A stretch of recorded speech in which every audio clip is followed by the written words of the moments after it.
Binary function.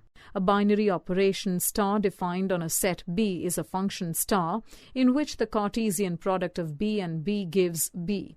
Note, the operator star AB is denoted by A star B. A binary operation star defined on a set B is said to be commutative if and only if A star B is equal to B star A for all AB belonging to B. Example: show that the operator plus in which Cartesian product of R and R gives R given by AB gives A plus 4B square is a binary operation.